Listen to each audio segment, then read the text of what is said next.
Hello, Dana. You make a quorum. Good evening. This is a meeting of the Harwich Finance Committee being called to order. The meeting for February 8th at 6 o'clock. We're a little bit late, having just achieved a quorum, which we now have of 5 people. We have Dana DaCosta on calling in remote, Mark Kelleher, Mark Ramirez, Michelle Gallucci, and myself, Bob McCready. Sorry to be late. Just to make sure people are aware, as required by open meeting law, anyone is informed that the town will be video and audio recording as well as live broadcasting this public meeting. In addition, anyone in the audience, we don't happen to have anyone here in the audience who intends to video or audio tape this meeting, must notify the chair prior to the start of the meeting. There does not happen to be anyone attending at the moment. All right, first order of business, approving the minutes from January 11th. Do I have a motion? I'll make a motion to approve the minutes from January 8th. I second the motion. Michelle, would you mind taking notes? No, I'll take them. Thank you very much. So Mark Kelleher has made the motion and Mark Ramirez has seconded the motion. Any discussion on the minutes from January 11th? Seeing no discussion, all those in favor? Aye. Mark, aye. Aye. Mark, aye. Michelle, aye. Dana? Aye. And I am an aye also. So that is 5 yeas. All right. New business.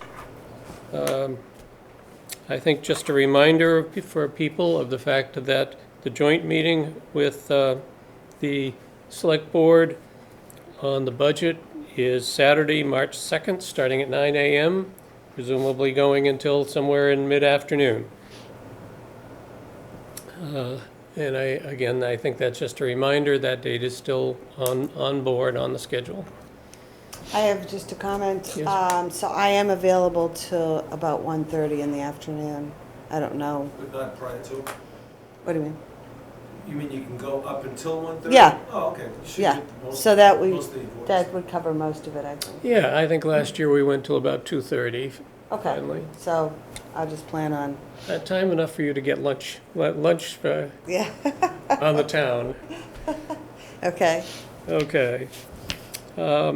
Any comments on the MMA conference, January 19th and 20th, from anybody that participated? I went with Peter. Great meeting. I shared a lot of things with the assistant town administrator, information I picked up. The governor announced new ways for the towns to increase revenues, like surtax on excise taxes, different ways to, towns could improve their revenue.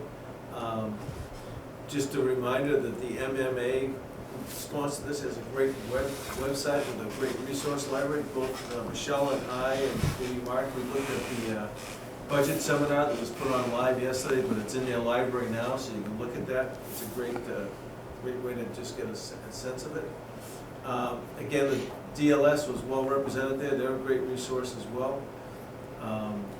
Who do you mean by DLS, just again, so that people are hearing what you're commenting on? Division of Local Services. Go to the new MassGov/DLS.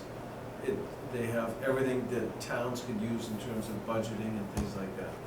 The town administrator uses it quite a bit on his budget message. A lot of the graphs that he used were from the DLS that they already have prepared for each town. So it's a great resource. And the state has some great resources there. The Edward Collins Center for Public Management, just a lot of good resources. So anyways, I picked up a lot of information. A lot of it had to do with different town departments, which I've given to the town administrator to hand out. But for all of us here, between the DLS, Division of Local Services, and the Mass Municipal Association, their websites have some great information. So, thanks. Okay.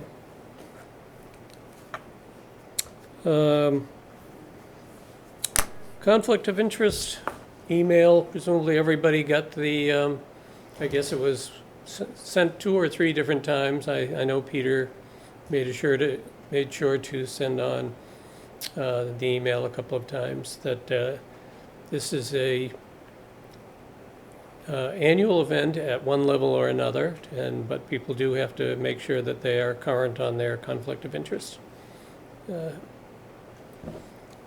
I think in most cases for this town, most of the people recurring, including most of us, I think, have the short version this year, I believe. I think a lot of us did the ethics training last year, and this year, I think we just had to check off that we got something, and then if you have any question, you go to the town clerk, and they'll confirm with you whether you've got everything covered or not. That's what I found. I Yeah. found the short version still generated me a new certificate.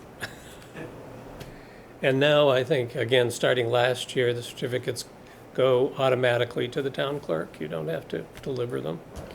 So, one comment about that I had was, when I joined the committee, I went under my personal email to sign up and complete it.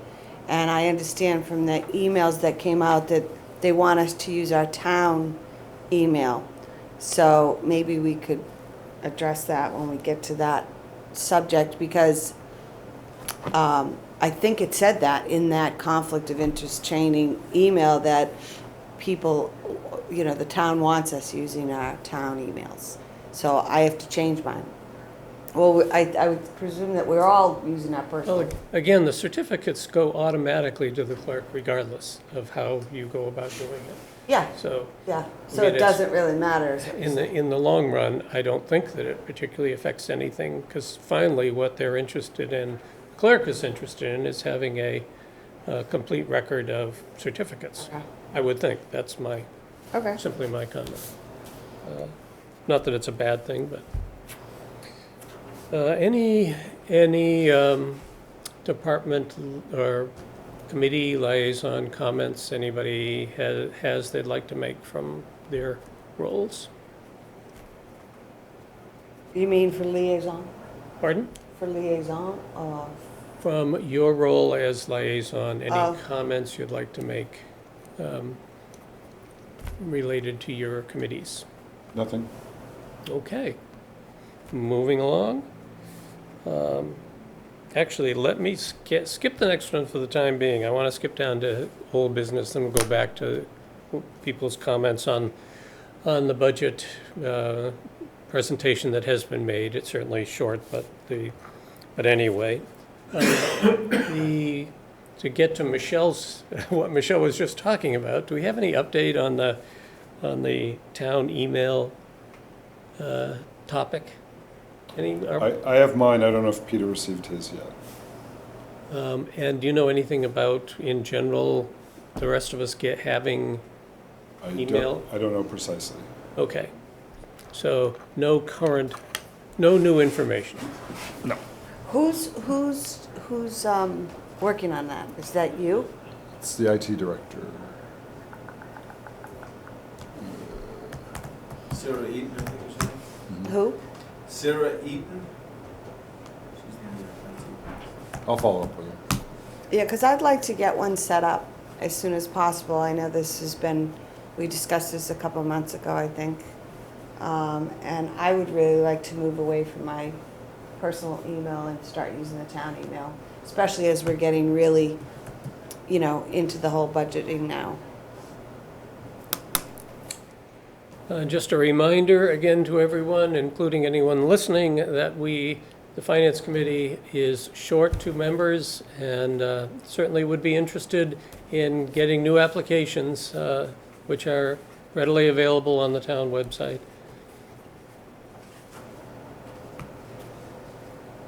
All right, let's go back to the presentation that has been made this past Monday. And was in the select board packet. Again, not an extensive presentation that was made, but want to open up this meeting to Anyway, to any comments, preliminary comments that anyone might already have that they'd like to make with regard to the budget message that was put forth. One word regional school. Oh, I'm a liaison, so. Permission to leave? Permission to leave? Thank you. For the record, Mark Kelleher is left the meeting at 6:15.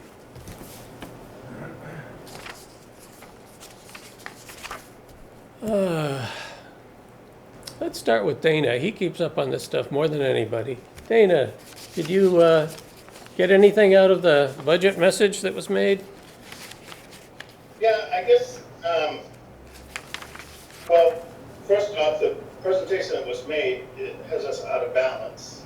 We're spending more than we're bringing in, actually, so there's certainly some adjustments there that have to be made on the total picture, or the bottom line at the end. The bigger, and that's covered very well as far as what the town administrator said in terms of what things are still yet to come, and what information is still yet to come in, and what they're hoping for good news, and so on and so forth. But my concern is, and I know Mark Amherst and I have been through this before, as we get closer and closer and closer and closer to having to have all this information, review it, and vote on it, and then have our reasons all typed up and so on and so forth, the timeline for us gets shorter and shorter and shorter. So that's my biggest concern with the budget, not that it's off. I know that the 1.5% figure that was given out earlier isn't even close, and I mean, it only covered a small portion of the budget. It's like saying, you can have the box of the pizza pie, but that hasn't gone up at all. But the entire pizza has gone up. It's really not fair to say that the whole budget's going up by X amount of dollars, well over the 1.5%. But you're not including all these other things that make it go up that high. It just seems like a sleight of hand kind of thing to me. But I've seen it before, it's been presented that way before. It just shouldn't have been in the original budget message that we're gonna come up with for 1.5%. That takes a lot of work and is very hard to do. And it looks Yeah, like we're not Dana- gonna be close to that. Dana, you're referring back to the Original one paragraph budget budget message that was done 6 weeks or so ago, it was just a statement, yeah. yeah. and described the fact that the goal was 1.5% increase overall? Is that Yeah. right? Well, it just said a 1.5% increase. It didn't say what that actually was for. And it turns out that the current budget is up, total estimated expenses 5.46%. That's quite a bit higher than 1.5%. And the brief And the pieces, biggest driver in the total picture, the biggest driver is, of course, education at 6.94%. That's a big amount of increase, and they're still discussing it, the schools. Hopefully, they're coming up with a revision to that number. But my concern is, we've seen all this before, but we're in February right now. Usually, these kind of things are starting to come out in January, and we're just going to fall further and further back. And I'm just hoping, especially with a lighter finance committee right now with 2 members missing, that we can recover to the point that we're not stuck. As Mark can remember, where we did everything all in 1 or 2 meetings, where we had all of our votes and got it all written up and turned in. And that was a very successful town meeting for us, but it took a lot of effort at the end to make it all happen. In other words, you can talk about the numbers the rest of the night, but they're so in flux right now that it really isn't going to help us to do that part of it and there's no real detail, there's no detail yet regardless. No. There's no operating budget yet, there's no warrant yet. There's just too many big pieces missing to say, well, let's talk about this or that.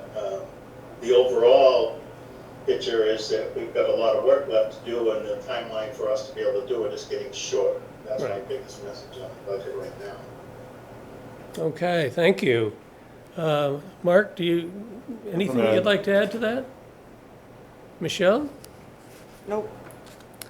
And I think I'll take the same position. I appreciate Dana's comments. I think that what we've got here in the presentation is significantly, is an unbalanced budget, and, but more than that, it's significantly different than what we were originally, at least implied, when the message was made, and that the financial calendar for the town gets shorter and shorter quickly. And in fact, the March 2nd meeting is now 3 weeks from this Saturday, I believe, if I'm looking at the calendar right. So there's hopefully a lot to take place between now and then. Maybe we'll have a warrant by then. Pardon? Oh, yeah, We'll right. have a warrant. Have you been Line by dreaming? line budget. I mean, Dana's I been, know, I personally, when we look back at, when we started talking about documents, I not only want to see the normal line-by-line budget, but I would really like to see this year the detail that supports those numbers in the budget. In other words, you have a line item that says police cruisers. It's not in the budget this year, but an example of police uniforms or whatever. And then there's detail behind that that tells you what makes up that number. On phone bills, how many different phone lines is it? Those kinds of things. It's good to have that at least once printed for us. It's like a 300-page thing that they can do from Munis.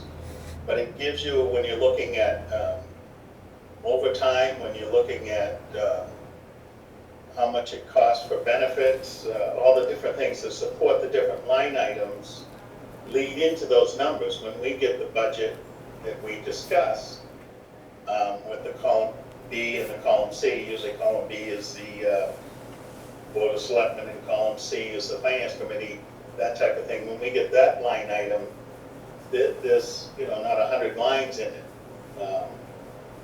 There's an extra group of lines that supports that budget and makes up those numbers. We haven't even got to the actual numbers yet, never mind the detail that supports those numbers. So it's really hard for us to go through it and say, well, what do we see here when you're just looking at the totals? should we be, I know last year when we were presented budget books at the March 3rd meeting, that all there was the department munis lines. Should we be requesting that by the time we get those books that day, we should have more detail? Yeah, I'll take it upon myself, if it's all right with the rest of the group, to write an email to Peter kind of detailing what I think we should be asking for in the next week or so, and see how he wants to proceed with that. Thank you very much. That sounds like a great idea. Yeah. And I'll copy the board on it so that they all have it. Okay. I think that's probably all we have to say on the budget for this meeting. Is there any other business anyone would like to bring up tonight? Seeing none, I'll take a motion to adjourn. I move to adjourn. All in favor of adjourning? Aye. Aye. Aye. We are Thank you, adjourned. folks. See you next time. See you next. Thank you, Dana. Appreciate it.